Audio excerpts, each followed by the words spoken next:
Apa benar pembagian kuota tambahan haji tahun 2024 secara 50-50 antara jamaah reguler dan jamaah khusus telah merugikan 8.400 jamaah reguler? Apa benar kebijakan itu membuat jamaah batal berangkat? Isu ini ramai diperbincangkan, tapi mari kita bedah dengan data resmi dan logika teknis. Dari tahun ke tahun, selalu aja ada kuota haji reguler yang tidak terpakai. Jumlahnya bisa sampai ratusan. Padahal antrian jamaah itu sangat panjang. Pertanyaannya, kenapa bisa begitu?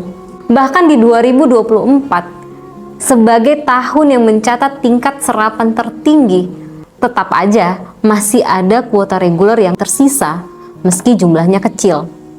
Kita lihat data di 8 tahun terakhir.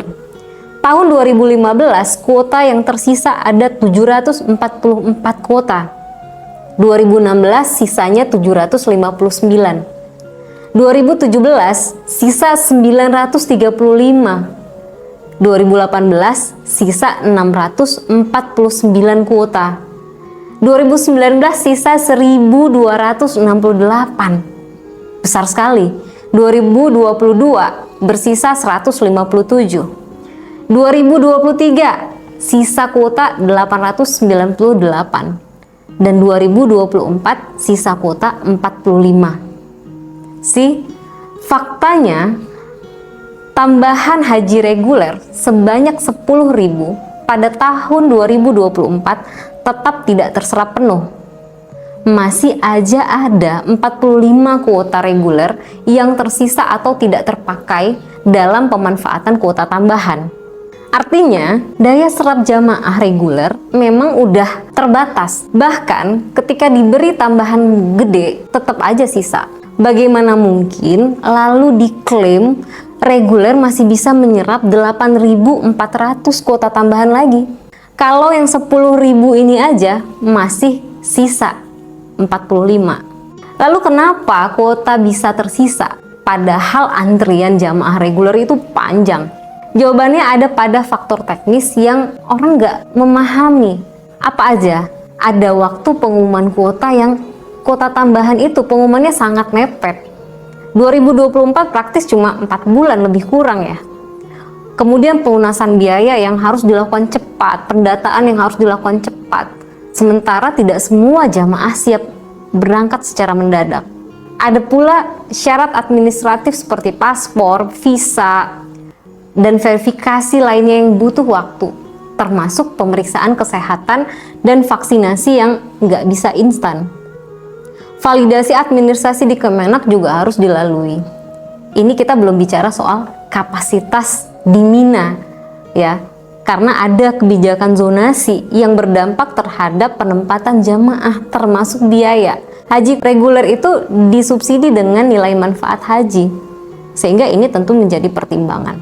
Dengan sederet syarat ini, meski ada jamaah cadangan, tetap aja otomatis tidak langsung bisa berangkat. Semua syarat administratif itu harus dipenuhi. Karena itu, antrian panjang nggak menjamin semua kuota tambahan bisa terpakai. Kita bisa lihat tadi seperti 8 tahun ya, ada aja dan besar jumlahnya. Kalau 8.400 kuota tambahan tetap dipaksakan ke haji reguler, apa yang terjadi? Jawabannya jelas, justru 8.400 itu ikut terbuang, bahkan jadi tambah lebih besar jumlahnya.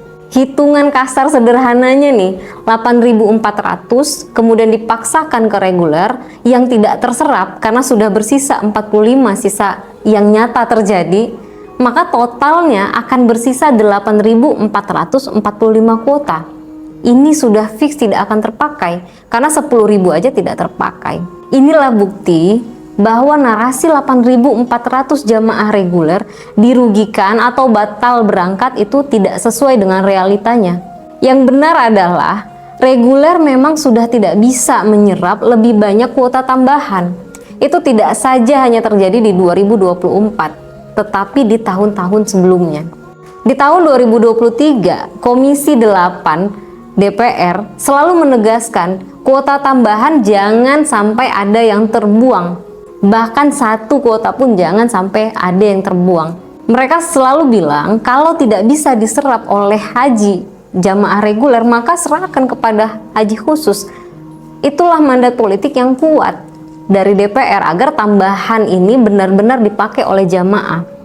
Jika tidak bisa oleh reguler, maka dialihkan kepada haji khusus. Rasanya kalau kuota tambahan haji 2024 yang sebanyak 20.000 itu terbuang, bahkan terbuangnya sampai 10.000, tentu ini akan dipersoalkan lagi oleh DPR. Itu dianggap tidak menjaga trust dari Saudi yang sudah memberikan kuota tambahan sesuai yang diminta oleh Presiden sebanyak 20.000. Ini justru real kerugian hak jamaah kalau terbuang kuota tersebut. Karena menurut Undang-Undang Haji, jamaah haji Indonesia itu bukan hanya haji reguler, tapi juga haji khusus. Prinsip keselamatan jamaah dan perhitungan teknis inilah yang melahirkan skema pembagian 50-50 itu. Bukan sekedar kompromi angka, bukan sekedar jumlah, tapi pilihan teknis terbaik untuk memastikan kuota tambahan tidak terbuang, mubazir, dan jamaah tetap mendapatkan pelayanan yang layak dan terlindungi keselamatannya. Jamaah reguler memang antriannya panjang, puluhan tahun lamanya. Tapi kenapa ya tetap ada kuota tambahan yang terbuang? Itu selalu menjadi persoalan. Jawabannya karena jamaah harus memenuhi banyak syarat dalam waktu yang sangat terbatas. Seperti yang tadi saya sampaikan, melunasi biaya dengan cepat, proses administratif untuk paspor, visa, pemeriksaan kesehatan, validasi dokumen. Tambahan kuota itu muncul last minute sebagai hadiah dari Saudi, bukan kuota pokok yang bisa dipersiapkan jauh-jauh hari. Itu sebabnya sejak awal nggak bisa disamakan antara kuota pokok dengan kuota tambahan. Lalu kita bandingkan dengan jalur haji khusus. Haji khusus ini jamaahnya dikelola mandiri oleh PIHK sesuai dengan Undang-Undang Haji. Tidak menggunakan dana nilai manfaat BPKH, di mana kalau haji reguler setiap jamaah itu disubsidi dengan nilai manfaat sebesar 37 juta. Di haji khusus tidak. Di haji khusus jamaah umumnya sudah siap. Mereka lebih fleksibel terkait dengan biaya dan dokumen. Sehingga PIHK sebagai pengelola haji khusus ini lebih leluasa mengamankan seat maskapai, akomodasi, maktab, dan lain sebagainya. Dengan karakteristik ini, jamaah haji khusus memang lebih siap secara finansial dan administratif untuk menyerap kuota tambahan ketika waktu keberangkatan ini emang sudah mepet. Itulah kenapa pembagian 50-50 itu adalah keputusan teknis, bukan politis, bisa dipertanggungjawabkan. Tujuannya mencegah kuota terbuang dan memastikan jamaah bisa berangkat. Fakta berikutnya, kuota tambahan haji khusus sebanyak 10.000 pun tidak terserap habis loh. Ada yang tersisa. Masih ada 200 lebih kuota khusus yang tersisa. Kalau benar kuota khusus itu dijual sejak awal, mestinya habis dong, tidak mungkin bersisa. Nyatanya masih ada ratusan sisa, artinya pengisian kuota ini berjalan normal berbasis antrian jamaah yang siap. Soal harga, haji khusus memang lebih mahal daripada haji reguler. Itu wajar karena layanan maktab, hotel, catering, transportasi, seluruh fasilitasnya premium. Dan ini sah menurut hukum. Di dalam pasal 68 Undang-Undang 8 tahun 2019 menegaskan bahwa PIHK berhak untuk menetapkan harga layanan sepanjang ada kesepakatan dengan jamaah. Negara nggak bisa masuk soal harga. Negara dalam hal ini Kementerian Agama hanya punya kewenangan memastikan standar minimum pelayanan. Jadi posisi negara itu jelas. Hanya dapat menentukan standar minimum akomodasi, transportasi, bimbingan, pelindungan jamaah, mengawasi, dan menindak kalau ada pengaduan. Jadi sifatnya mengawasi. Sepanjang ada kesepakatan antara jamaah haji khusus dengan PIHK, mereka punya kewenangan. Sehingga apa kesimpulannya? Kuota reguler tambahan 10.000 tahun 2024 itu masih menyisakan 45 kuota. Kuota khusus justru menyisakan 200 lebih.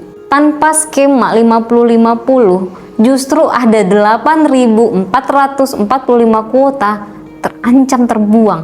Arahan DPR, jangan ada kuota tambahan yang mubazir. Sehingga kebijakan 50-50 adalah kebijakan teknis yang sangat realistis, masuk akal, dipertimbangkan sesuai dengan tugas utama Kementerian Agama, memberikan pelayanan dan memastikan perlindungan keselamatan bagi jamaah. Jadi tidak ada jamaah haji sejumlah 8.400 yang gagal berangkat karena kebijakan ini. Terima kasih.